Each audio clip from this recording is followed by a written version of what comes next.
Are you tired of just surviving your first Minecraft night and want to thrive instead?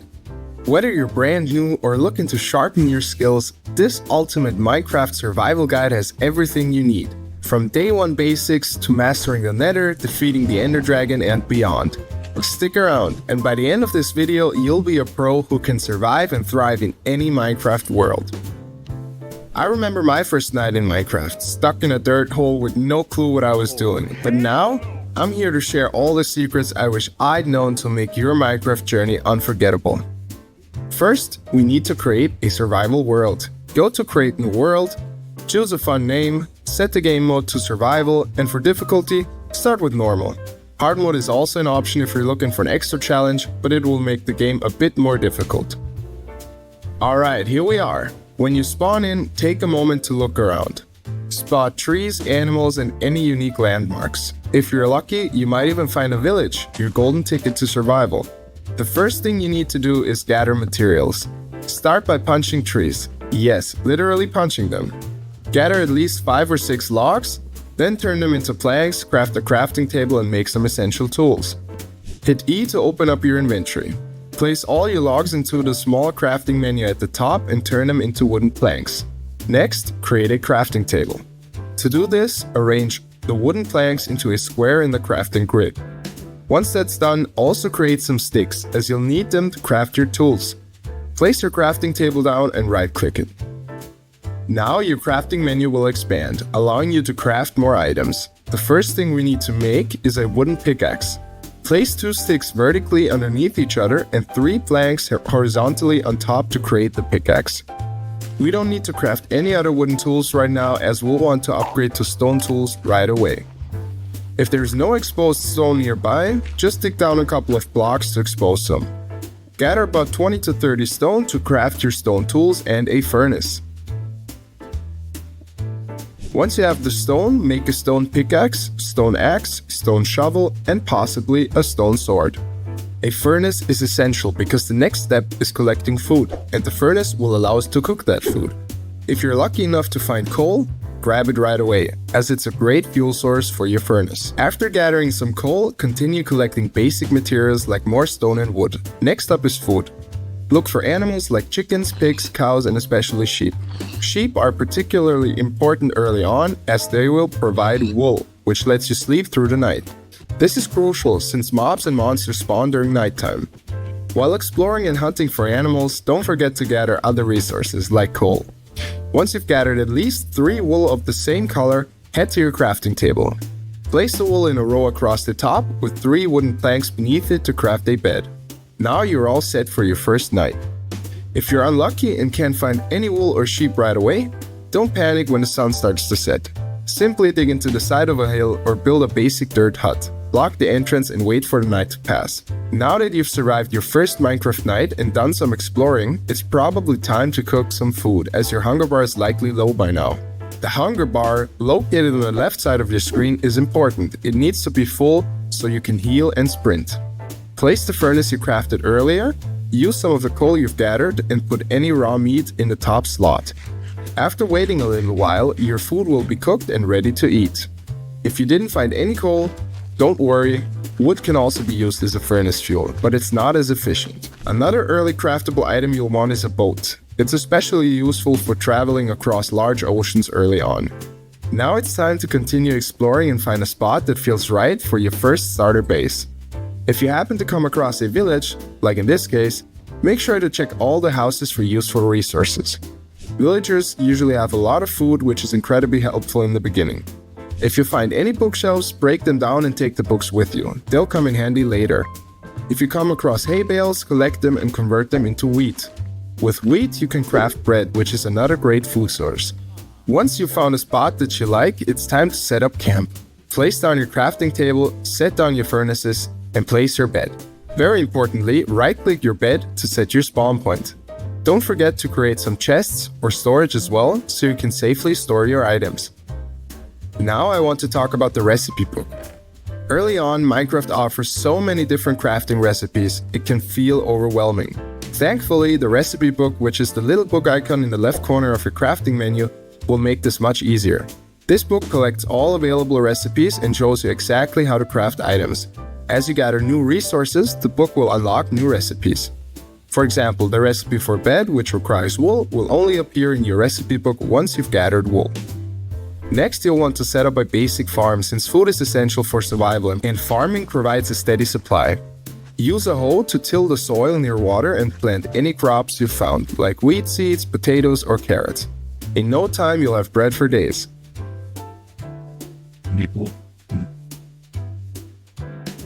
Once your farm is set up, it's time to head into the caves to upgrade your tools from stone to iron. But before you go, make sure that you're properly prepared. Always bring a pickaxe and some form of defense, like an axe or sword. You should also carry some wood, just in case you need to craft anything in the caves. A furnace is also a great idea, as you'll want to smelt any iron you'll find along the way.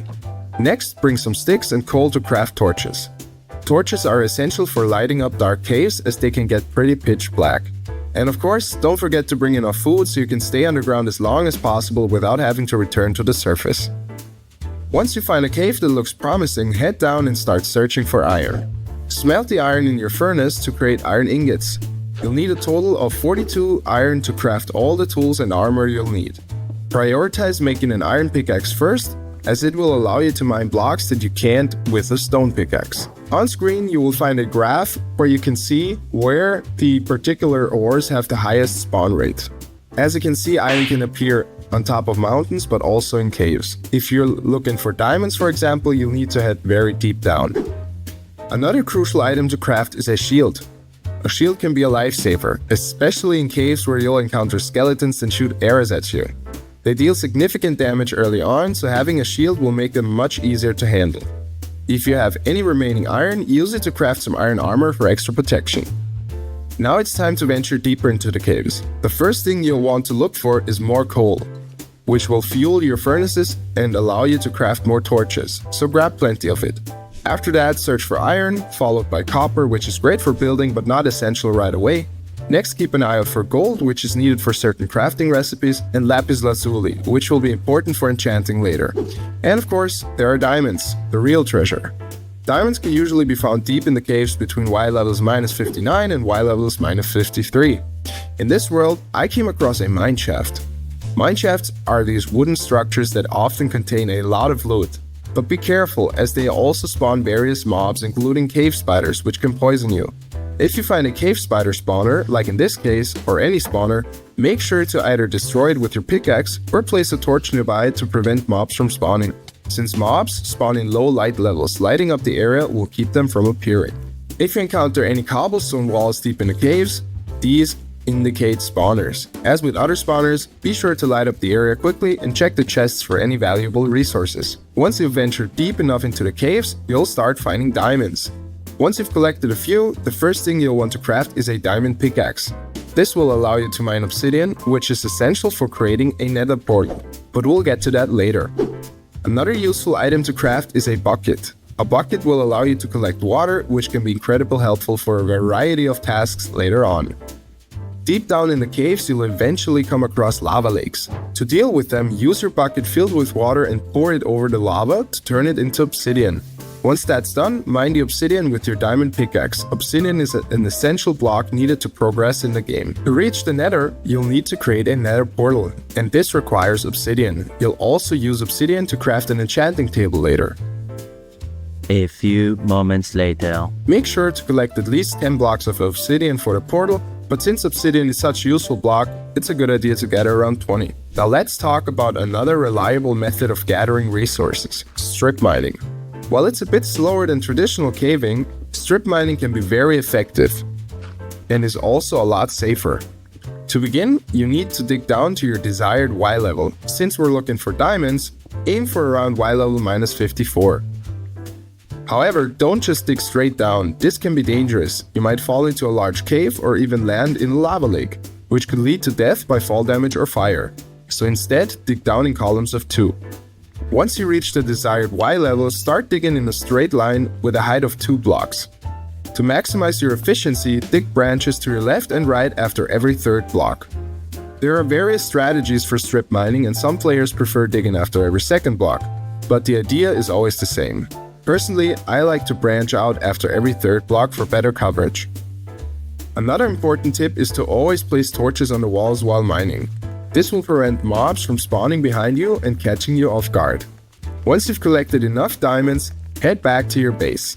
Now it's time to craft some essential diamond tools and armor.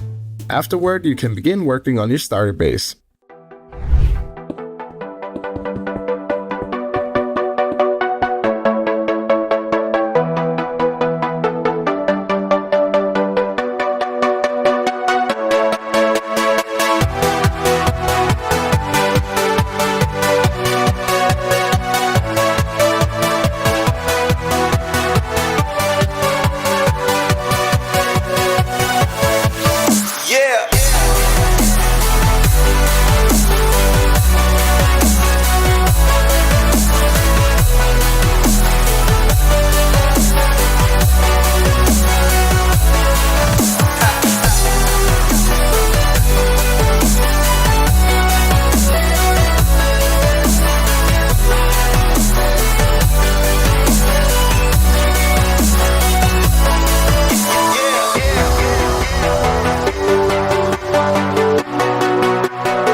When designing your base, make sure to leave enough space for storage.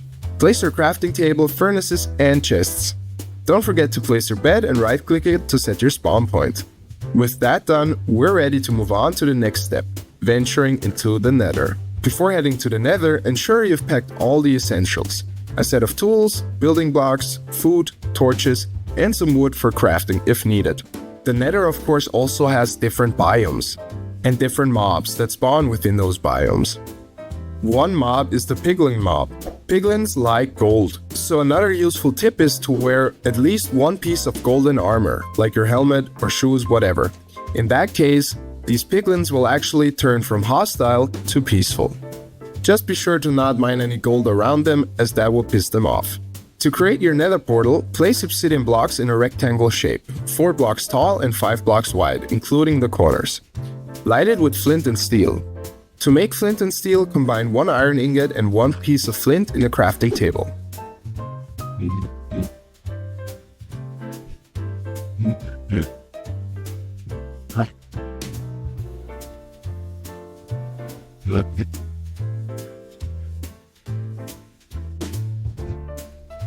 Once in the Nether, the first thing you need to do is press F3 to pull up your coordinates and write them down. This will help you avoid getting lost and ensure you can find your way back to your portal. The Nether contains 5 biomes: Nether Wastes, Soul Sand Valley, Warped Forest, Crimson Forest, and Basalt Deltas. In this world, we spawn in a warped forest, which is ideal because the main goal of traveling to the Nether is to gather blaze rods and ender pearls. These 2 items are essential for crafting Eyes of Ender, which will help you locate the stronghold and activate the end portal to fight the Ender Dragon. When exploring the Nether, you want to find a warped forest as it spawns Endermen. Fortunately, we got lucky and spawned right in one. Now it's time to hunt for Endermen. The easiest way to fight an Enderman is to build a platform 3 blocks above the ground, kind of like a mushroom. This ensures the Enderman can't reach you. Once the platform is built, look at the Enderman to aggro it and then fight it safely. We need a total of 12 Eyes of Ender to activate the end portal, but just to be safe, it's a good idea to collect at least a stack of Ender Pearls. Once we've gathered enough Ender Pearls, the next task is to locate a Nether Fortress. Nether Fortresses typically spawn around Y level 60 to 70, and they often extend above lava lakes. So finding a large lava lake is one of the easiest ways to spot a fortress. Once you find a Nether Fortress, your goal is to locate a blaze spawner. Nether fortresses are home to a variety of mobs and contain valuable loot. Once you locate the blaze spawner, be very cautious as blazes can deal heavy damage. Eliminate as many blazes as you can and collect their blaze rods.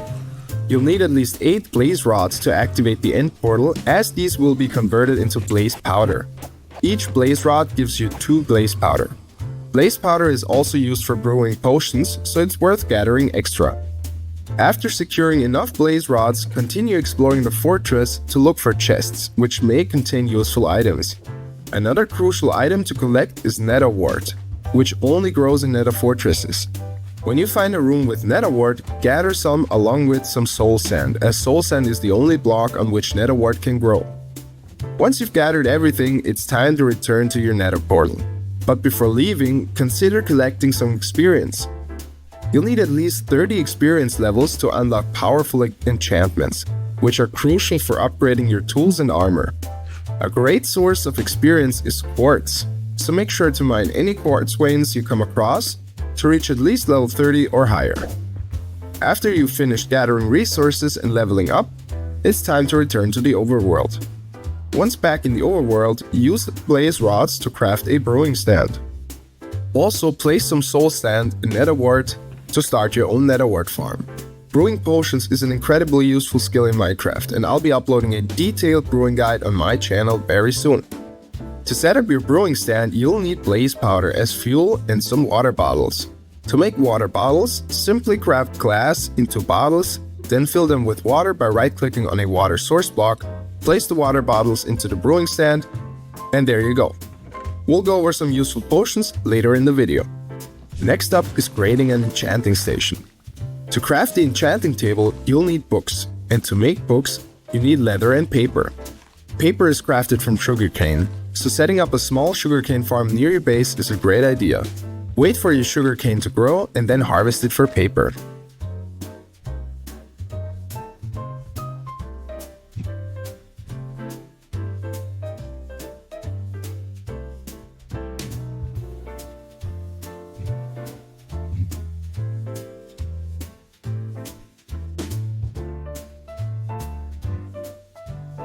And now, let's craft our enchanting table. You'll need 4 obsidian, 2 diamonds, and 1 book for the recipe. But just placing down the table won't be enough to unlock the highest level enchantments.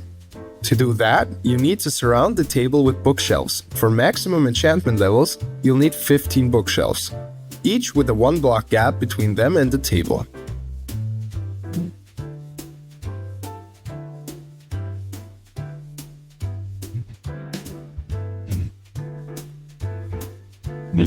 Once that's set up, you'll need lapis lazuli, the blue ore that we've collected in our caving session.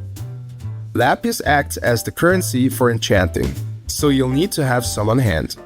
Now we're ready to enchant our gear. To do so, place lapis into the enchanting table along with the item you want to enchant. A list of possible enchantments will appear, ranging from weakest to strongest. As I mentioned earlier, level 30 is required for the highest enchantments, and enchanting at the max level will always cost you 3 levels. To enchant several items with top tier enchantments, aim to be a few levels above level 30. A complete enchanting guide will also be uploaded to the channel very soon, so look out for that. Once you've enchanted your gear, it's time to prepare for the next step, dealing with the phantom mob. The phantom will spawn after you've stayed awake through 3 Minecraft nights, so you may need to spend a few nights in-game to summon it.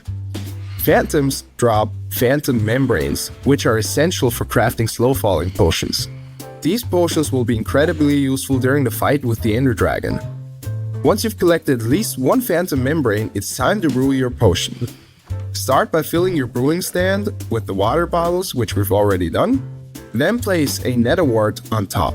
This will turn the water bottles into awkward potions.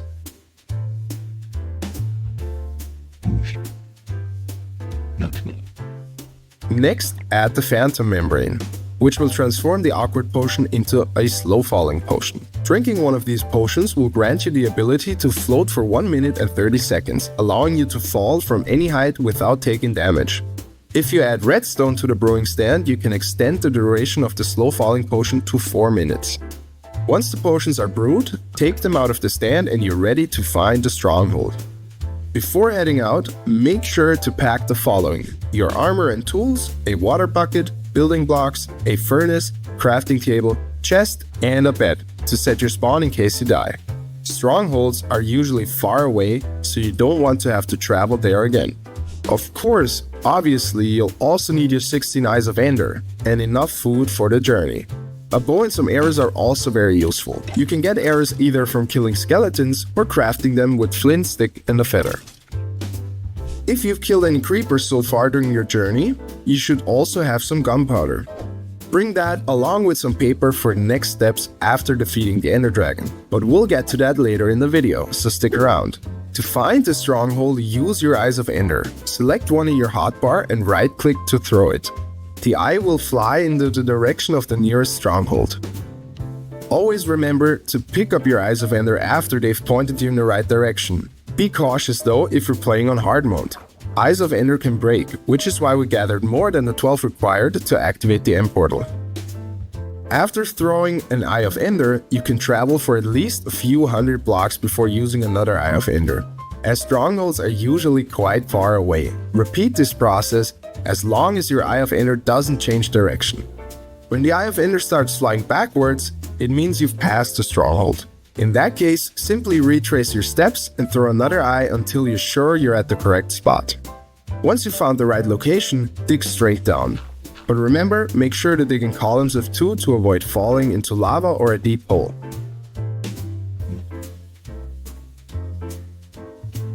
Eventually, you'll reach the stronghold, marked by mossy cobblestone brick blocks. Strongholds are large, so finding the portal room can sometimes be tricky.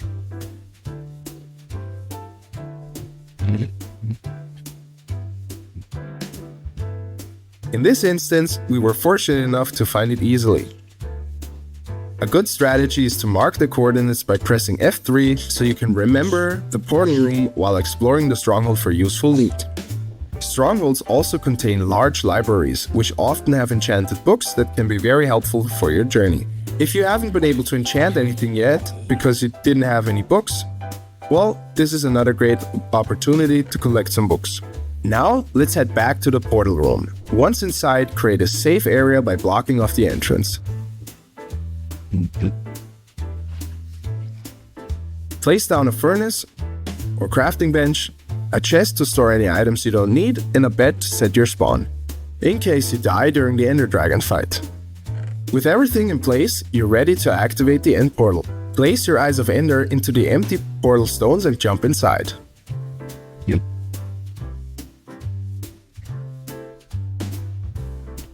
Now you've finally arrived in the end dimension. Now dig up to the surface of the main platform, where you will find numerous Endermen and, of course, the Ender Dragon. Be careful not to look directly at the Endermen, as this will provoke them into attacking. A handy tip here is to shear a pumpkin to create a carved pumpkin. If you wear the carved pumpkin on your head, you can even look at Endermen without angering them. When you reach the surface, you'll notice that the Ender Dragon is connected to beams coming from these obsidian pillars. As long as these beams are active, the Ender Dragon will constantly heal. Before you can damage the Ender Dragon, you need to destroy the end crystals on top of the obsidian pillars. You can either use a bow to shoot them, or you can build your way up to the top of the pillars and right-click to destroy the crystals.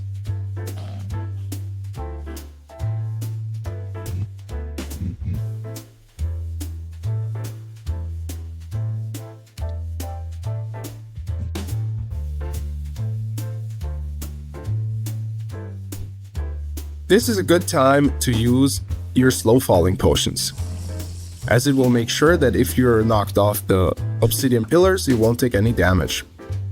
Once you've destroyed all the end crystals, it's time to finally take on the Ender Dragon. The Ender Dragon will fly around the end island and shoot little balls of dragon's breath. Be sure to dodge those and wait until the dragon starts to punch. If you have a bow, you can shoot the dragon during its flight phase to damage it. Once the Ender Dragon has perched, try to get underneath it, and now you'll be able to hit it with your sword. You'll do most damage to the head. Now rinse and repeat this process until you defeat the Ender Dragon.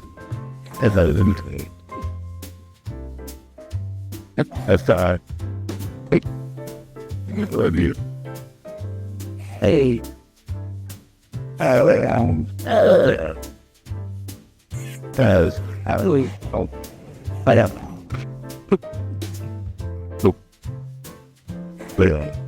Just kidding. I want it.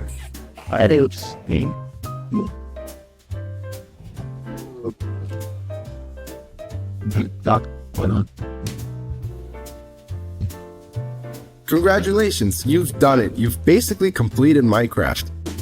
But don't leave just yet, as there are another very cool things that we'll cover. Now it's time to collect the dragon egg.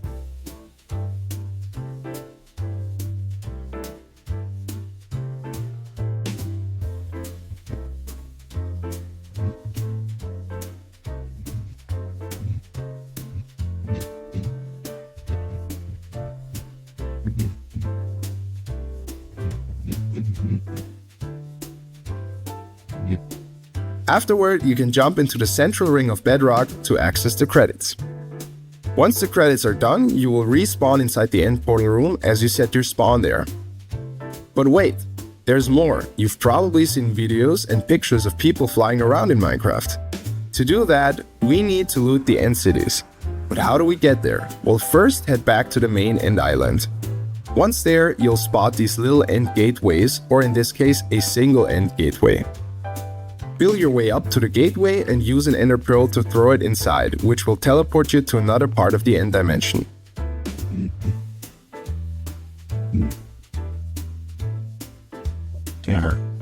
Now it's very important that you've brought building blocks, as the end dimension consists of many small islands above the void. You'll need to bridge from island to island to eventually find an end city. End cities come in various sizes, some smaller, some larger, and some even include the end ship. These are the ones you want to find, as they contain the Elytra, which is essentially a pair of wings.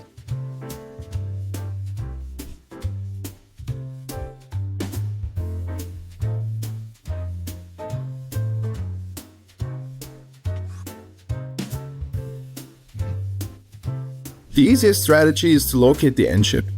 Build your way up, dig inside from the bottom, and deal with the little purple box mobs known as shulkers.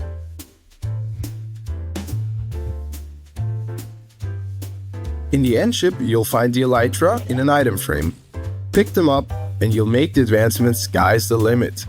These little box-looking mobs are called shulkers, and they are very useful because they drop shulker shells. Shulker shells can be used to craft shulker boxes, which are essentially portable chests that expand your inventory.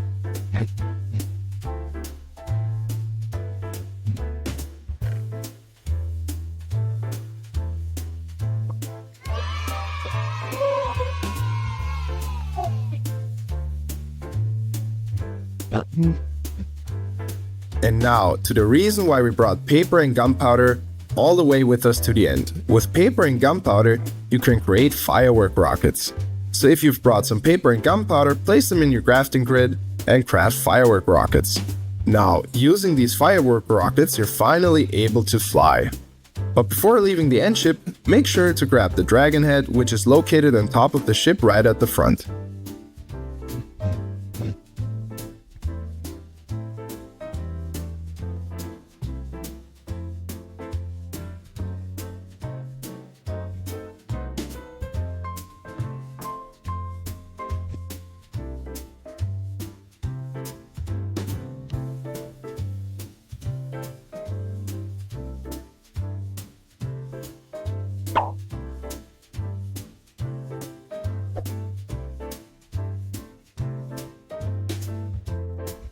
Once that's done, you can fly around in the end, explore more end cities, grab awesome loot, and collect shulker shells.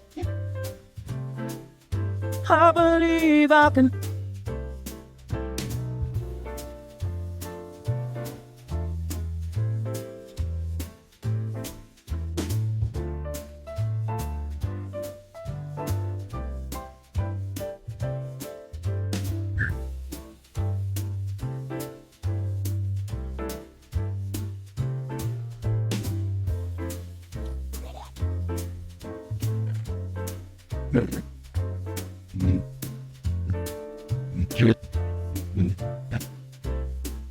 When you're done, it's time to head home.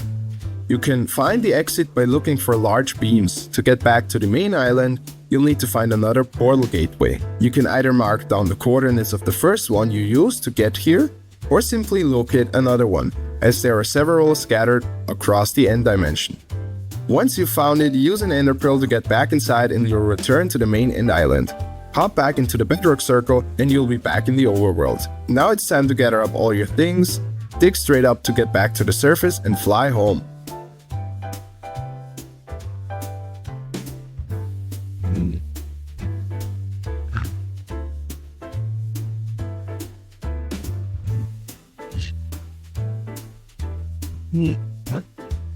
And with that, we finally arrived home, back at our base. If you've enjoyed this video and you learned something, I would really appreciate it if you could leave a like and subscribe to the channel. With that said, thank you so much for watching and I hope to see you in the next video. Have a wonderful day. Bye!